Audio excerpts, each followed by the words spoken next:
Hey everyone, Dockwell here, and welcome to another one of my Dota 2 hero guides. Today we're going to be taking a look at Brewmaster. So Brewmaster is pretty much only an offlane hero. People have experimented with him in other roles, mainly, support, potentially 4, but really he's just become an offlaner and only an offlaner, and that's really the main role that he plays. And as such, how do we think about Brewmaster? Well, really, this hero is all about pressing R. Really, his ultimate is the hero. And now, obviously, he does have other abilities, but those are almost like secondary. They're mainly for the laning stage in a lot of ways, or just like surviving and farming when he doesn't have his ultimate. But his ultimate is like the focus of the hero, even more so than a hero like Tide or even like Enigma. They have big teamfight ultimates, and he kind of has a big teamfight ultimate if you want to think about it that way, but it's really just the defining characteristic of the hero. Like, you're going to push, you're going to gank, you're going to fight, you're going to do everything with that ultimate. So it's all about pressing R, knowing when to press R, and then being able to use all of his abilities that he gets and all of his little brewlings that he gets once he does press R, because he splits into multiple different heroes. So microing is a huge part of Brewmaster.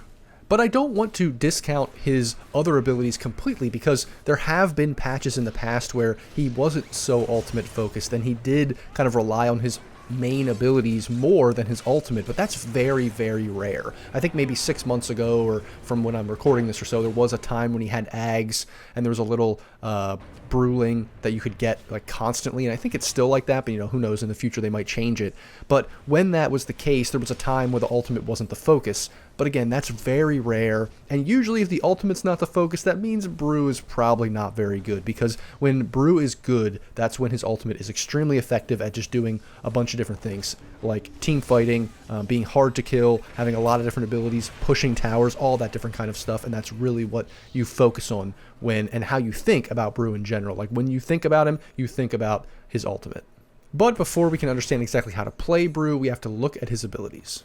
So now that we understand Brewmaster in general, we can take a look at his abilities and see how he's able to be that ultimate focused hero like I talked about. So first we're going to take a look at Thunderclap. This is a pretty straightforward ability. It's actually the easiest and simplest ability that he has. As you see this AoE there, when you press it, he just claps the ground, and anything in that AoE takes damage and is slowed for a decent amount of time. It also decreases attack speed as well.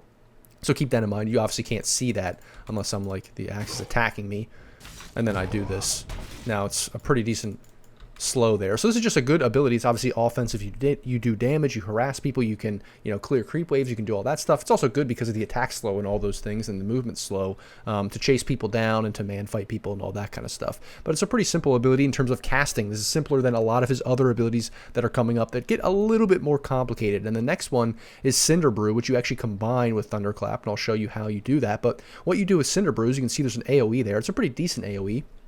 And when you use this ability, you throw it out in an AoE, and everything in that AoE gets coated with alcohol, and then you are automatically coated with alcohol when you use the ability. So you can see you use it, you get this buff, and the enemy gets this debuff, and what that does is it slows them down. But then also, when they take magic damage, they're ignited. So basically you can use that in combination with your clap, and then they take more damage, and they're even slowed further than that. So you can see he was slowed by this ability, but then this ability is also slowing even more than that. So really, when you combine these two things, like you saw right there, especially that they're maxed out, the axe literally can't move. Like, it might as well be a stun. Obviously, he can still cast abilities, dispel himself, and all that kind of stuff. So it's not really a stun, but they really just cannot move. They're just pretty much stuck in place once you use these two abilities in combination. And then even on top of that, when you use Cinder Brew in combination with his next ability, it gets even a little bit more complicated, because this next ability, you don't really use it. It's kind of a passive ability, but it is toggleable. So basically, when I click it, you can see this little thing around me changes, but also this ability changes colors, and that's one for each attribute, basically. And Void attribute is kind of like the it's kind of like universal, I guess you could say, in that way. So basically, let's just start with the Earth one, since it is first on the list. And basically, this is kind of like the tanky one in a sense, because when you have this activator, when you have this on, you get armor and magic resistance. And then when you have the Storm one, the intelligence one, because the Earth one was more, I guess you could say this is the agility one, this is the intelligence one, this gets evasion and movement speed. So this is also kind of a tanky one, but this is more of like a I'm running away kind of tanky, because obviously you're running away, you want movement speed, and also when people attack you, then you evade those attacks. So it also depends on the situation, because maybe you want more movement speed, or maybe you can run away, or whatever's happening, but you just want more magic resistance. It just depends. So it's very situational in that way, but this is kind of tanky as well, kind of move speed, chase people down, those kinds of things. And then Fire Brawler is the next one, which is kind of more of the strength one, and this gives you a critical strike and also attack speed. So this is the very offensive one. So if you're harassing in lane, even if you're last hitting a lot of times, although you want to be careful sometimes, because obviously if you're just last hitting, sometimes crits can like mess you up. That just happens in general with heroes. But regardless, you know, this is clearly the offensive stance that you can be in. And then the last one is the Void one, Void Brawler. And this one is kind of like the universal one, and this one grants you bonus status resistance and also a slow when you attack people. So you can see that this is also a little bit like kind of half offensive, half defensive in a way. And it's very, very difficult, I guess you would say. It's very high skill to manage this toggling in the laning stage throughout the game. Now, sure, you could like say, okay, if I'm going to be offensive, I'm going to sit on Fire Brawler just because I'm doing damage. You know, that's pretty clear. That's pretty obvious. That's pretty straightforward. If I need movement speed, if I need to catch up with people, I'm just using the Storm Brawler because obviously I'm running fast, all that kind of stuff. That's also pretty straightforward. And then if maybe I want to be tanky, you know, you have the Earth Brawler. Yeah, that's kind of straightforward as well. But the problem is like I said before, yeah, maybe you want to be more tanky with evasion. Maybe you want to have more status resistance to resist stuns as much so you can get your ultimate off. But then also you want to slow people because slowing is more important than doing damage at a certain time. So that's offensive as well. So there's just all these little things that you need to take into consideration. So it's not just that his ultimate, which I'll show you in a minute, is a little bit complicated. This also complicates the hero a lot more to know what stance you want to be on at what time, because that can kind of be the difference between a bad player or just an average player and a very, very good player. And then, like I said, it's not just the simple, because you also combine this ability with these other abilities in the sense you combine it with Cinder Brew, because whenever Cinder Brew is active, it makes all of these stances even better. So that's why it combines with all these things. So basically what you're going to want to do is you cast this on enemies, you ignite them with this, and then let's say I have, you know, this ability active. Now I'm doing even more damage because I'm attacking even faster and I'm critting, and like it's just so much better in those ways as well. And then in combination, this also is combined in a way because you actually, when you take magic damage, this ability lasts longer on yourself too. So let's just say I'm doing this. Let's just actually, you know, like I didn't level up this axe's magic damage ability, but okay, see how long this lasts? It doesn't really last too long on yourself normally, but if I cast this and then axe cast that on me, now it refreshes, you see, and it lasts a little bit longer once I took that damage there. So it's also one of those things that you can just have to take all of that into consideration when you are, you know, using all of these abilities together. So even though these aren't maybe the main focus of the hero, you can see how it can kind of get a little bit complicated there. And so those are his main abilities. Now let's take a look at his ultimate. So Brew's ultimate is pretty straightforward to cast. You just press R, but there's a little bit of a thing we should talk about when pressing R. There's a small cast animation where it can be canceled, but then it's very quick. And then after kind of the health bar disappears and stuff, there's an invulnerable period where you can't cancel it, and neither can the enemy, and then there's a little delay before you actually split into the Brewling. So I'll show you that here. You press this, and you see once the health bar disappears, then you're pretty much casting it, and it is what it is at that point. And then you become 4 different Brewlings here. You can see there's the Earth, the Storm, the Void, and the Fire, basically for all the attributes. And each one has different abilities and different things that it does. So we'll start off with the pretty simple one after the ultimate ends here, because, you know, I can't just like permanently have it on. I have to put free spells on there. So you can obviously run all these guys around and control them individually. And then the Fire one is the pretty basic one. He is very fast and does a lot of damage. He has more damage, 170, than the rest, which is, you know, they just don't have that much damage. And he kind of has radiance damage, you can see, burning, and then he also obviously clicks for decent damage as well. So he's kind of more of the offensive, like I'm running down a support, I'm trying to kill them and actually do damage during my ult kind of ability. And then we have Void, who is decently fast, faster than these guys, who are relatively slow, and he has a positioning ability where you can kind of drag the axe back into, you know, the enemy back into your Brewlings or back into your allies, you know, just positioning them in a way that's obviously beneficial for you. or actually positioning them in a way to kind of drag them out of the fight too, if they're a hero that is doing a lot of damage or something, and you just kind of sacrifice that Void Brewling to get someone out of position so they can't do what they want to do. That's also an option as well. And that's pretty much all these two guys do. And then we have the Earth Panda, which this one's pretty straightforward because he has a stun. You just press R and you hurl the boulder at him, and it's a mini stun kind of thing. It's decent for, running people down, having them stunned so all of your Brewlings can do damage and other people can do damage as well. And then he also has you see this little thing going around him. That's because he's kind of BKB'd, and he does a lot of damage to buildings. So this guy is actually the main way that you can push with the hero as well. So even though this guy does damage to heroes, and also just does good damage in general because he can click buildings as well, this guy also does insane damage to buildings, so just keep that in mind. And then lastly, we have the Storm Panda here, the Storm Brewling, which this guy does more like control, because really he's very key to fights because of his ability Cyclone. So you can click this on the enemy and then it cyclones them for a very long time. So if you click this axe, you can see the cyclone is lasting for a while. So in a fight, that's like a long time to have somebody up in the air spinning. It kind of feels, it doesn't seem very long right there, but trust me, in a fight, when you're cycloned, it feels like you're up there forever. Now, you don't actually have to keep them up there the whole time because you have this Dispel, which you can actually... well, I actually pressed the wrong button, but you can actually click it and then bring them down from that. You can also dispel other things as well, but that's honestly one of the main things you're going to be using this dispel for.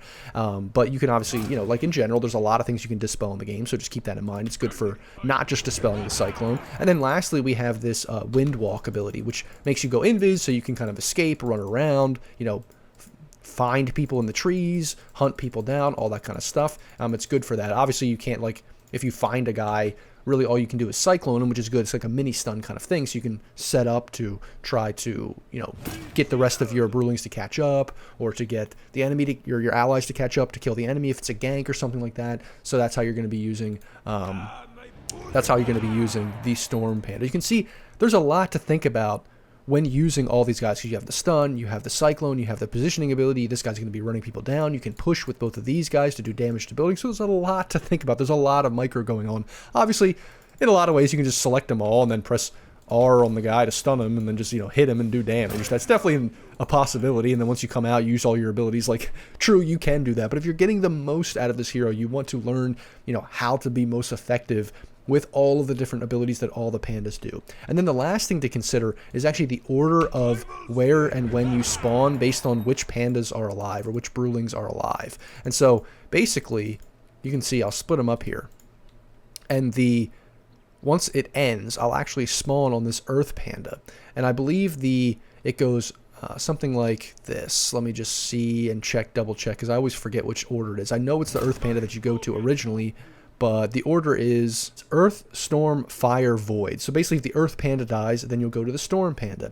If the Storm Panda dies and the Earth Panda dies, then you'll go to the Fire. And then lastly would be the Void one. And so just keep that in mind based on, if you have to escape or the fight is over and it's almost running out, you're going to spawn wherever that, a live one is starting in that order. So keep that in mind. But mainly you're going to be wanting to focus on that Earth one, because the Earth one is probably going to be the most survivable because he is kind of BKB'd and stuff. He can't be stunned. And even though he's not that fast, and obviously maybe you would like for the Storm one to be able to be alive if the Earth one died, because then the Storm one can go invis, and so that's helpful too. You just have to keep all those things in mind when you are using his ultimate. And then when talking about the Ag Shard and the Ag Scepter, the Shard is pretty straightforward. You're going to be getting it a lot on this hero because it just increases the duration of split, which is almost always going to be good. And the other thing it does is that when you actually use the ability, now every single one of the Brewlings has this primal split cancel ability that you can use. And in the past, actually, if I used this on the Void, let's say, and I clicked it here, Brewmaster would spawn there, but they actually, I think, nerfed that and changed that, so it actually goes in the same order that it always has now. So you still spawn at the Earth if it's still alive, and then Storm, and then Fire, and then Void. So keep that in mind. That's something that they could change into the future. I know it was that way before. I think they just nerfed it because it was a little bit too strong. Because obviously, if you can just default to the Storm every time, you can go invis, run away if you know the fight's bad, where now you kind of have to be a little bit more careful about that. Just in general, like you always have. So that's the Shard, pretty straightforward. And then the Ags actually gives you this whole other dynamic to the hero. And this is the way in which, Brewmaster could potentially be played without focusing 100% on the ultimate. Although the ultimate can be good, if the Ags is good, and the new one that they kind of gave, because in the past I think it just gave him 2 ultimates, but now it actually spawns a Brewling of whatever stance you are on Drunken Brawler. So right now I have free spells on, so I can change this and I can just spawn a new one as I wish. But if I take free spells off, you know, if you spawn a new guy, new Brewling, it goes on cooldown for a little bit. The other thing that happens is if it gets attacked, like it's going in, it's taking damage from enemies, you can't just like spawn a new one when it's about to die, so just keep that in mind. And if it dies, like here, let's give Axe a rapier. Refresh. See, look at this. He's taking damage, so you can't just spawn a new one. The axe is going to kill the guy here in a second. Let me just... And there we go. So when it dies, then it goes on cooldown for 70 seconds. So keep that in mind as well, because obviously if we refresh and I spawn this guy, this little fire one, it's only 20 seconds. But then if he actually dies, it's 70 seconds. And you obviously can't respawn or, you know, summon a new one if he takes damage for 3 seconds. So keep that in mind. It's very important to understand, you know, the extent that you don't just want to run this guy in and feed him constantly, because you can't just keep spawning new ones. So it's not just like cheesy in that way. And the other thing that this Brewling does, which is obviously really good, because if you have like the Earth one you can push, you can do a lot of damage with this guy. The Earth one can stun, the Storm one can cyclone people, all that kind of stuff without actually having to commit your ultimate, so it's really good in that way. But keep in mind that if he runs too far away from Brew, he actually gets slowed, and there's a lot of negative things. You know, he can't cast abilities. This guy actually doesn't have an ability, so let me just show you the other one. Let me show you the Earth one real quick. So if this Earth guy, you know, he has this hurl boulder that he can do to the axe, but if he runs away, you can see there's this little like cage. I can't actually, it's like I'm silenced kind of, and then I'm also way slower, so it's harder for me to get back to Brew. So it kind of makes it so that you have to kind of play around your hero. You can't just have this guy like split pushing. I mean, you could with the fire guy because he's pretty fast, so it is possible. It's just not something that's really all that good. It's more something you want to play around the actual hero and just adds a little companion, an extra dynamic to the hero without actually committing your ultimate. So that is Brewmaster. Those are his abilities. Now, obviously, there's a lot of complicated stuff in there. There's a lot of different ways to use it. There's a lot of different things to do with this hero that I can't get all into here in the ability section, but we'll take a little bit more. We'll get into that a little bit more in the game, but even so, this hero has a lot of potential. There's a lot of different stuff to do. There's a lot super high skill ceiling with Brewmaster, so keep that in mind. I'm not going to be able to cover every little detail with this hero in this video, but this can be a fun hero if you love micro heroes and you want to get into all those details. You can probably yourself by watching replays, seeing how it's done, and just practicing with the hero. So that's Brew. Those are his abilities. Now let's jump into a game and see how he's played.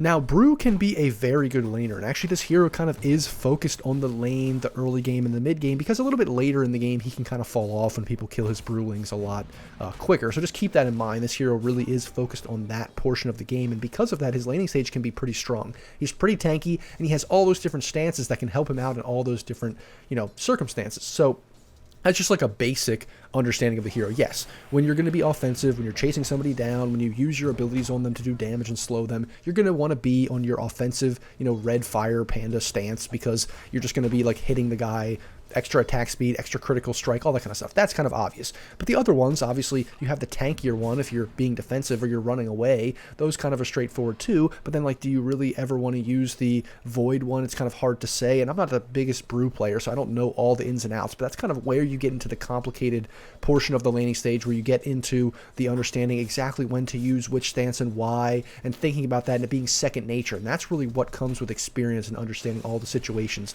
And so that's why it can be complicated to play this hero in the lane, even though, like I said, his main basic abilities are pretty straightforward. Just cast the one ability at the guy and then go clap him with damage. Like, it's really not that complicated, but it's all those little nuances, the little moments, the little in-between stuff that makes it a little bit more complicated in the laning stage. But otherwise, he can be very, very strong. And then transitioning into that like early mid-game portion, you're also going to want to understand how to use your stances as well. And obviously, if you don't understand them in the laning stage, you're not going to understand all the different things that could happen in the whole game throughout, you know, all those different scenarios later into the game. And that's kind of the same thing with every hero, with all of Dota, is like nail down the laning stage first, because it's probably the simplest. And that's really the case here, is like understanding when and how to use your stances and all that kind of stuff. But then obviously in that early and mid game, once you hit 6, it really all becomes about his ultimate. That's like the main focus, is just like, when do I use it, how do I use it? And obviously the ideal is to use it off cooldown if you can, and in a very like advantageous scenario, pushing a tower, defending a tower, getting a gank or a team fight and kills and all that kind of stuff, and having the most impact. But that's not always, you know, realistic. It's the same thing with like Tide. Like, you're not going to be using your Ravage off cooldown every single time. You're probably going to be, you know, waiting for opportune times, like setting up, being aggressive in these ways.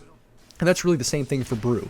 Now, the difference is Brew works slightly differently, because he's not really the same thing as, you know, Enigma or Tide, with this like ultimate that you press and just stuns everybody for a brief period of time, and that's how you turn the fight. He's also not really exactly like a Bristleback or Timbersaw, where he's just super tanky and hard to bring down, but doesn't have one ability. He's kind of like in between those two, because you're very tanky, you're hard to deal with, you can kind of play really aggressive on the map because of all the different stances and things, and you're hard to bring down. You can do a lot of damage just with your normal abilities, but it's also hard for the enemy to commit on you as a Brew, because you can always just press R, and then you kind of buy yourself more time. You can escape with the one Panda if you really, really need to, with the one Brewling, and then just fight with the other ones or whatever, or you can turn on them, fight, win the fight, you know, push, get the gank off, turn everything in your favor if you're playing really aggressive, because it's going to be really hard for people like chain stone you and silence you unless they have the perfect heroes on the enemy, especially early on. So you keep that in mind. That's why you want to play aggressive. But then at the same time, you are kind of like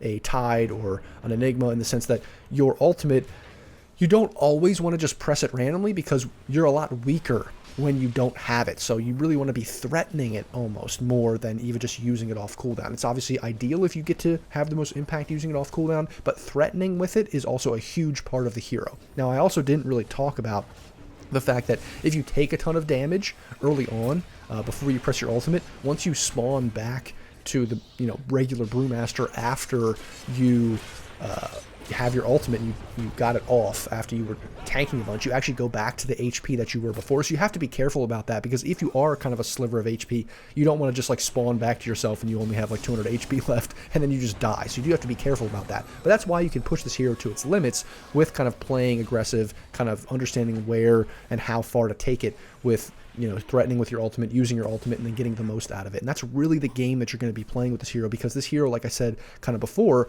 is that it's all about the early game, it's all about tempo, it's all about pushing your advantage and being unstoppable early, and then kind of scaling up from there. Because once you get into the ultra late game, the hero does fall off. Even though he does push well, even though he has these added benefits with like the Ags and the Shard and some of the upgrades and the auras and the things that he can do, it's just not going to be as good once you get into that 40+ minute range. So that's why you want to be taking advantage of his early timings and those early ultimates when you do use them.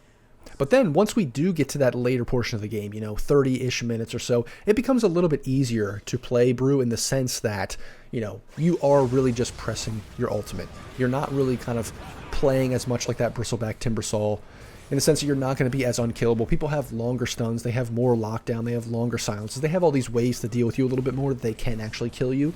Not in every game, but in some games, and you're really not going to be doing as much with your basic abilities. So you do want to just like make sure you're getting your ultimate off in those team fights in the later portion of the game, and that's where it becomes a little bit simpler, but it still becomes complicated, because we still haven't really talked about how do you think about Brew in a team fight. And in a team fight, there's like two things you want to be thinking about.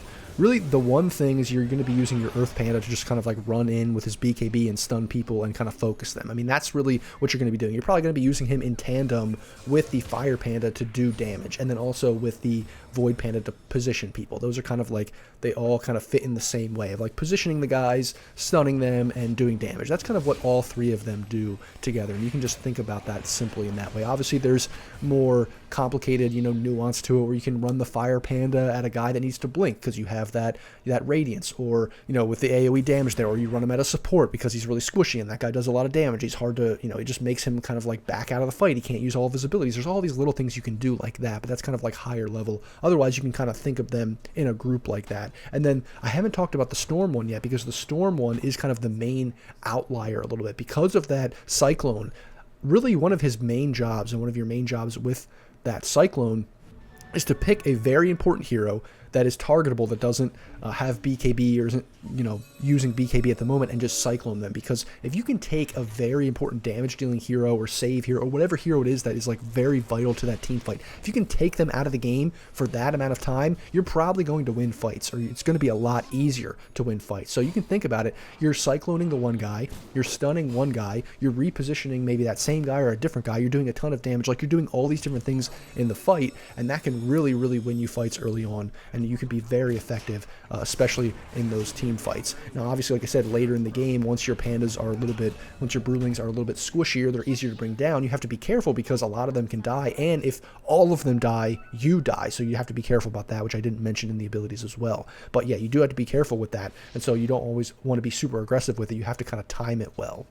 And then the kind of last thing to think about in the team fights is later in the game, how do you want to cast your ultimate? Like, when exactly do you cast it? It's kind of like Pango in that way, because Pango has two ways to cast the ultimate. You know, he can cast it from fog in the trees and then kind of roll in and then do a lot of damage. Or he can kind of run in, do some damage, bait a little bit of spells or whatever, and then cast his ultimate. But that can be a little bit dangerous because obviously you can get chain stunned, you can get silenced, all these things can happen to you, and then you never actually get your ultimate off, you aren't as effective. So it can be a little bit depending on the matchup, and Brew is very similar in that way. Do you want to run in? Do you want to tank and use all of your other abilities first and then get your ultimate off a little bit later in the fight because you know there's nothing they can do to bring you down full to zero? They don't have a lot of silences or stuns. Or do you really need to kind of wait in the trees or just sit back a little bit, make sure that the fight is breaking out in a way, or you're initiating the fight in a way where you can cast your ultimate and be sure that you're casting your ultimate and you're not getting bursted down full to zero because of that? Which these stances do help, obviously, with the different with the evasion or status resistance or all those kinds of things, magic resistance. But sometimes in some games it's just like you just straight up need to cast this ability kind of in the back line a little bit and then run in with your pandas, with your brewlings, because they're not going to be you just cannot risk getting blown up, because then that's just like you're completely useless. Obviously after that you're just dying without even getting your good ability off, so keep that in mind. And then the last thing I wanted to say is that late game, honestly, one of the main things you want to be using this ability for is obviously team fighting, but you kind of want to use it also to push buildings, because like I said, you can do a lot of damage to buildings. You're actually an insane push hero, which in the past, or where in the past you weren't really that kind of hero, but recently these days you're just actually like destroying buildings a lot, especially if you get refresher and those kinds of things. You can just ult multiple times, obviously after you're winning fights as well, but you can also split push with the ability. If you have those two ultimates with refresher and stuff, you can just push with the brewlings the one time and then you still have it for the fights. You have to keep that in mind, because honestly having the Brewmaster ult off cooldown is extremely good, but obviously when it's on cooldown you need to be extremely careful. So you don't want to be using it willy-nilly or just at any time, especially later on into the game, because that's honestly the main thing you're going to want to be thinking about, especially if the brewlings die a lot in fights. Then you kind of need to be very careful about where you're positioning it, when you're using it, and that kind of stuff, because you don't want to be the main focus of the enemy's firepower, because you might just die very quickly. And that, everyone, is my Brewmaster guide. If you liked the video or found it helpful, don't forget to like, comment, and subscribe. And as always, guys, thanks for watching, and I'll see you in the next video.